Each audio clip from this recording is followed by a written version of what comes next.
Hello. I'm currently in Asia on an economic mission with Council Vice President Marilyn Balcom and Economic Development Special Projects Director Judy Costello, and some county business representatives. I'd like to take this opportunity to shine a spotlight on local heroes who were recently honored. Each year, Montgomery County partners with Montgomery County Chamber of Commerce to recognize the extraordinary men and women who keep our community safe. Since 1974, the Public Safety Awards have been an opportunity to honor the first responders and public safety professionals who routinely put themselves in harm's way to protect all of us. Every day, our public safety professionals, from our police officers and our firefighters to corrections officers and emergency responders, take on challenging and sometimes dangerous work to protect our community. The annual event gives us an opportunity to pause and recognize their dedication, courage, and commitment to service. We're proud to celebrate the acts of valor performed by these dedicated professionals and to thank them and their families for everything they do for Montgomery County every day. Citations and awards were given to Fire and Rescue, Police, the Office of Emergency Management, the Office of Homeland Security, Corrections, the Sheriff's Office, and the National Capital Park Police. Several members of the Mobile Crisis Outreach Team from the Department of Health and Human Services were also recognized. This is a reminder of what it means to serve.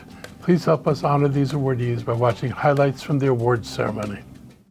Oh, say, can you see?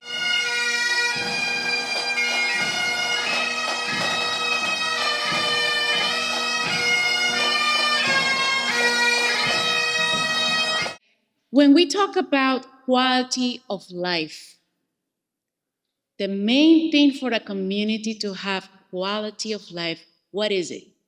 Having an essential, professional, and excellence in our public safety team.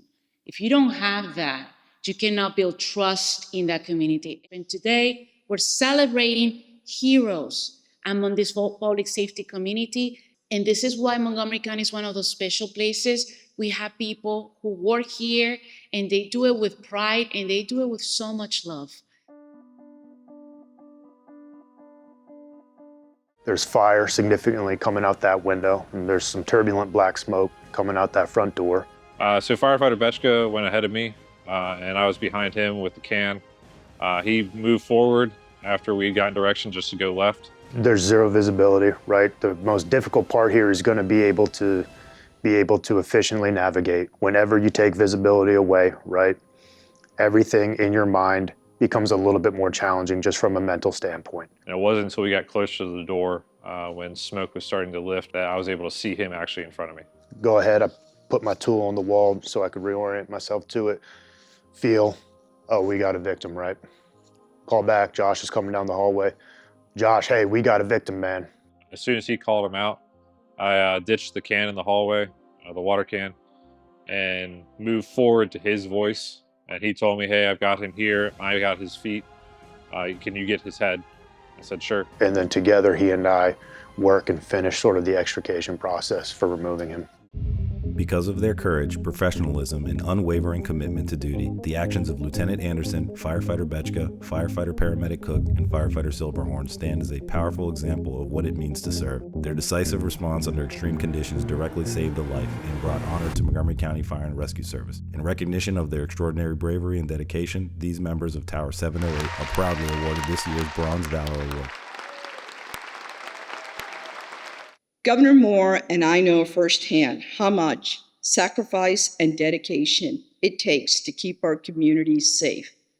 The governor, a U.S. Army combat veteran, has seen that commitment in service to our nation.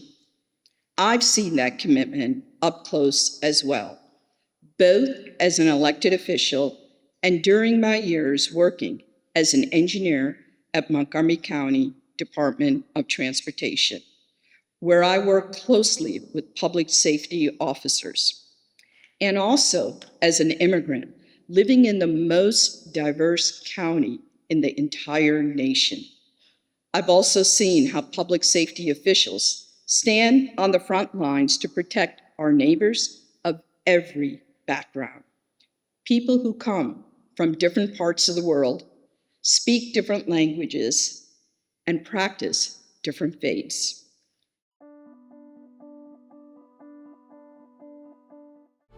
A Jeep Wrangler had entered the closed race route and was driving toward the course. Officers attempted to stop the driver, but she did not comply. She continued northbound at a high rate of speed and turned onto a roadway leading directly toward the starting line. And at that point, the crowds had been gathering for a while. There were probably 1,500, 2,000 people less than a mile from where I was at. So I got in my car, put it in gear, and just took off as fast as I could, passing the motorcycle officer, and was able to pass her without striking any of the pedestrians that were also in the roadway warming up, and then getting in front of her. With a large crowd less than a mile ahead, Sergeant Guard repositioned his cruiser. He passed the suspect vehicle and moved into position in front of it. I had to get very good contact between my bumper and hers, and then just slam my brakes on. He applied his brakes, causing the Jeep to crash into the rear of his cruiser, bringing it to a stop and preventing the driver from reaching the runners. The driver refused to get out of the Jeep. Officers broke the driver's side window, put it in park, and took her into custody. A search of the Jeep recovered a magazine containing 5 9mm rounds. There wasn't really time. It all happened in a matter of a few seconds. It was more, we got to get her stopped before she gets to the starting line, and you could see the starting line from where we were at. For his decisive judgment and willingness to place himself in harm's way to protect a large public gathering, Sergeant Gary Guard is awarded the Bronze Valor Award. On April 27, 2025, his actions changed the outcome of what could have ended very differently. Lives were protected that morning. I love our first responders. I mean, truly. I don't know what our community and our county would do without so many of you here. And I have taken a lot of my federal work to really lift up our first responders, and I've prioritized many of my pieces of legislation to really show the love and give the resources. On a quiet stretch of road in rural Maryland, late at night, everything felt ordinary, until it didn't. Picture the darkness of Hobbs Road in Denton, Maryland, suddenly broken by flashing firelight and urgency. Now ask yourself, when the moment comes, when no one's watching and help hasn't arrived yet, what would you do? On May 23, 2025, between 10 and 11 p.m., an off-duty firefighter named Joshua Manzelio was flagged down by a stranger. Ahead of him, a truck lay on its side, burning. Inside, someone was trapped. So time wasn't a luxury, it was the enemy. You see, Joshua didn't have turnout gear. No air pack, no radio, just his training, instinct, and a choice. He assessed the scene and grabbed a personal fire extinguisher, knocking down flames long enough to get closer. The heat was intense, the smoke was thick, and the door to that vehicle wouldn't budge. So he adapted. Using metal debris from the crash, he shattered a window and reached inside that vehicle before it could erupt at any second. Now think about that moment. No protective equipment, fire growing bigger by the second around all that twisted metal and toxic smoke filling the air. Still, Joshua made it to that driver who was semi-conscious, unbelted, injured, and unable to escape. With the help of a bystander, they pulled that driver free from the burning wreckage. But it didn't stop there. On the dark roadside, still without protective gear, Joshua shifted into his role as an EMT. He assessed, stabilized, and cared for the victim, maintaining calm, focused treatment until emergency crews arrived and he transferred care. So here's the truth. Had he hesitated, the outcome could have been fatal. In a rural area, minutes matter. His actions didn't just help, they saved a life that night. So when we talk about valor, this is what it looks like. It's not about being on duty or off duty, it's about answering the call anyway. And that's why firefighter Joshua Manzelio's courage stands as a powerful reminder: heroes don't wait for permission, they act. We've had a lot of conversation about law enforcement, the proper role of law enforcement, and the more hearings that we do down in Washington, the prouder I am of what we've created here in Montgomery County and the people who serve us. It is a professional force that is totally integrated in our communities. It is unmasked, and it is devoted to the public good. And we can be so proud of the remarkable work that all of our officers do. Heavy rain on Thursday, July 31st, 2025, led to flooding throughout several areas of Montgomery County. At the intersection of Bradley Boulevard and Mercy Hollow Lane in Potomac, floodwaters quickly overtook the roadway. Corporal Megan Wyatt was on her way to another call when she drove into the area and saw a vehicle trapped in the water. While Corporal Wyatt was assessing the situation, a second vehicle entered the floodwaters. The car was swept away and pushed into a guardrail. Now 2 vehicles were trapped in rushing water. From more than 200 feet away, officers could see that one of the vehicles was almost completely submerged. A 12-year-old boy climbed on top of the SUV to stay above the water. I knew I had to do something. I saw a problem on my hands and realized these people were desperately looking for help. They were screaming for me to save them. I had nothing but, a chance. I had to take a chance at it. I immediately stripped down my gear. I knew, I had to do something at the end of the day. I had to try. Corporal Wyatt entered the water. Sergeant Gary Gard arrived shortly after, followed by Officer Christopher Aversa. Dashcam video shows the officers using ropes as they tried to reach the vehicles. When I arrived, I immediately realized, oh man, this is gonna be a disaster because the water was so high. Having worked with Corporal Wyatt for 8 years now, I knew her radio tone of voice, and this was clearly elevated, asking for additional units. And it took forever for me to get there to begin with, and then when I saw the situation, I was like, I didn't even see the car that she was talking about at the time. I just saw water everywhere. Corporal Wyatt had already removed her belt and told Aversa she was going into the water. He told her she was not going alone. Hold on, man, do not go without me. No, we gotta go together. Sergeant Gary Gard joined them as they tried to reach the vehicles. So I kept repeating, I was like, we're not gonna make ourselves victims too. Like, we gotta help these people. We're not gonna become victims. They need to be rescued as well. And at that point, we were trying to stay as close together as possible and work as a team to get as far forward as we could while staying on the roadway to get the rope line to the people in the vehicle. The current was strong. Debris and logs moved through the water. The officers pushed objects away to keep from being pulled downstream. Montgomery County Fire and Rescue's swift water rescue teams were en route. Firefighters Levi Freeburn and Kevin Jacobson arrived along with Captain Linehauser. We were the first heavy unit that arrived on scene, and we arrived with one of the small boat teams. And this is where I have to commend the police, right? The only other units that were on scene of this call were on the opposite side of this intersection, and it was the police units.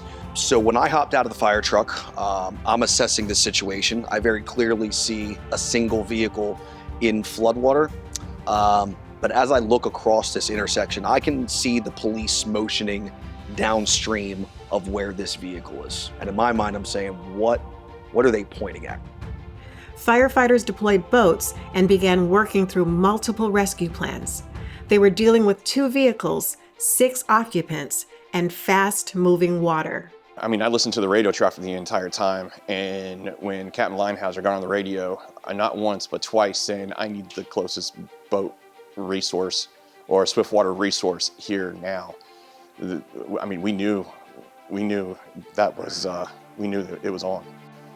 When I got on scene, I was the 3rd boat on scene, and the first 2 units had already gone through Plan A and Plan B, and they didn't work. And so at that point, we were moving down the line and going to Plan C and just continuing to change our plans up. Because we had 2 vehicles, both had 3 people, 3 occupants each. And we had to get them out one way or the other. Rescuers were able to remove the occupants from both vehicles. So when I did find out once the water was receding and noticed that not only 1 kid was there, but there was 2 children in the back seat, it was a huge sigh of relief. I was really counting my blessings. The response required coordination between police officers and firefighters working in fast-moving water. Everything that we do, not just with this call, everything we do is a team effort, like police and fire.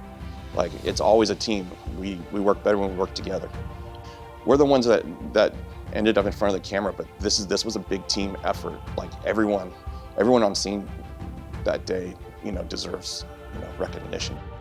That afternoon, 6 people were safely rescued from rushing floodwaters. The Montgomery County Chamber of Commerce honors these officers and firefighters with the Silver Medal of Valor for their professionalism, teamwork, and commitment to protecting the community.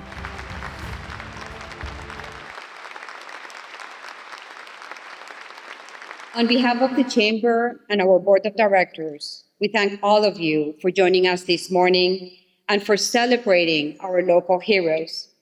And finally, thank you to our public safety personnel for all that you do each and every day to keep our communities and our families safe.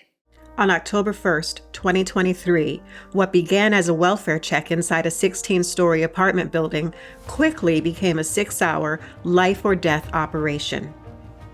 A family member had obtained a court-ordered emergency evaluation petition for her adult son. He had been demonstrating concerning behavior and was threatening to jump from a 15th-floor balcony. When officers arrived, the situation escalated within seconds. Throughout the course of the event, the subject would routinely hop onto the other side of the balcony, and watching the video that we had from the drone at multiple times during the event, I thought that the subject was going to jump off that balcony. For hours, negotiators worked to bring him safely inside. Tactical teams prepared for every possible outcome. Multiple plans were put in place, and the use of rappellers were the absolute last resort. The subject moved from chair to railing, from balcony to adjacent balcony, at times barricading the sliding glass doors. Crisis negotiators created that window. As the subject re-entered the apartment, rappellers descended from the roof.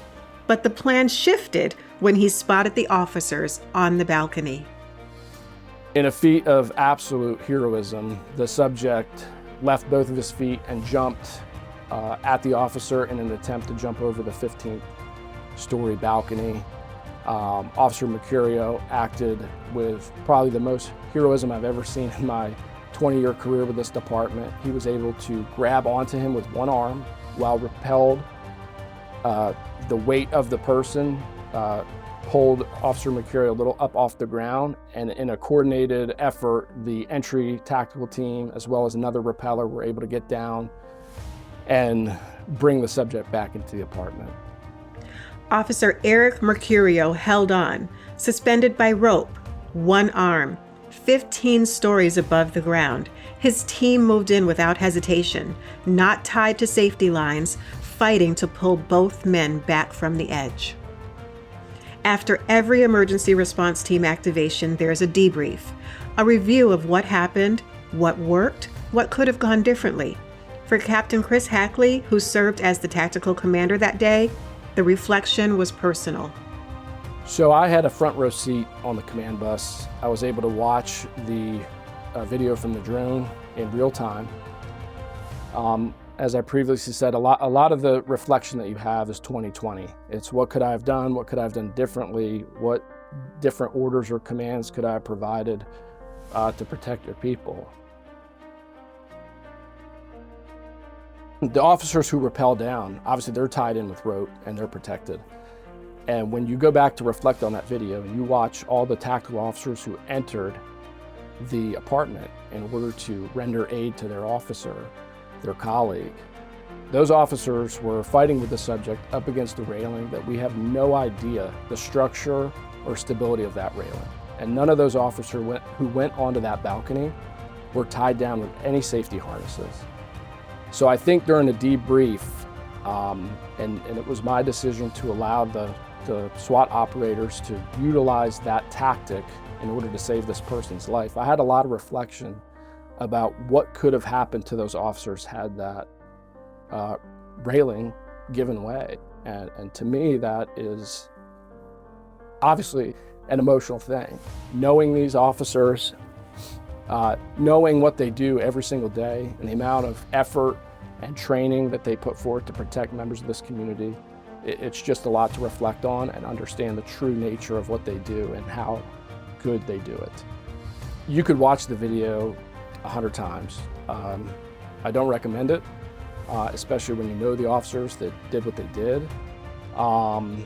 And it is just a true feat of courage, heroism, and coordinated effort and planning, not just of the SWAT team, but of the entire emergency response team, the patrol officers, everybody who showed up that day to do their job, to save a life.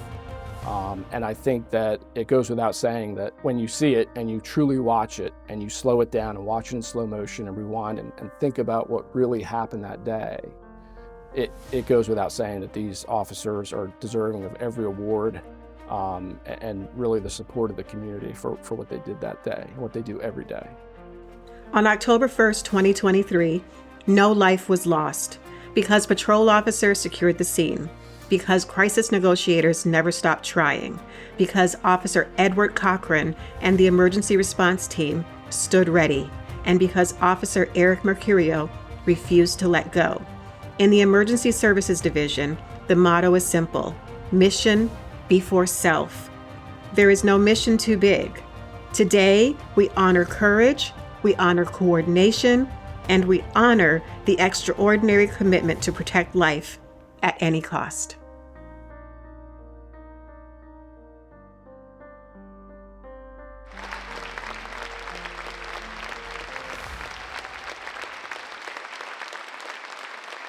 As a former MCPS teacher, I'm glad to see students in this audience as well.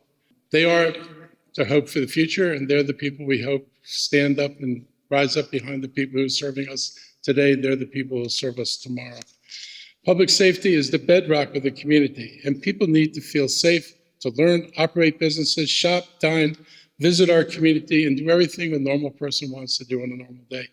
It's our job, everybody in county government, to make sure the people in this county are as safe as we can keep them. And that's why we will continue to invest in providing our first responders with the best training, equipment, and compensation. And we will continue to push the limits of this new technology to make their jobs easier and safer, and by extension, make all of us safer. Thank you to the awardees for their service, to our public safety leadership, and all those who serve our community. And thank you all for being here today. It's good for them to see the support they have in the community when we're giving them these awards. So thank you.